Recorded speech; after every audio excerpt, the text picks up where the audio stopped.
Welcome to 1 Minute Korean. Last time we did the numbers from 0 to 99.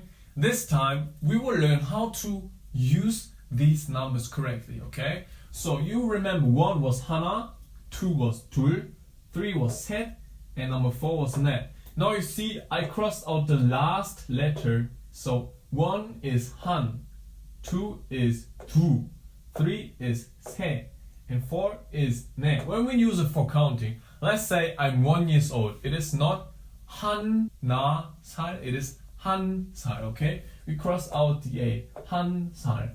When I'm 2 years old, I am 두살. When I'm 3 years old, I am 세살. When I'm 4 years old, I'm 네살. I guess you are not 2, 3, 4 years. Let's say you are 14, then you are 14살. Or if you're 24, then take 20 and the 4. 24 is 스물네살. You can see it here, okay? 살 is the age. Yeah, that's it. Thank you for learning with me. See you in the next lesson.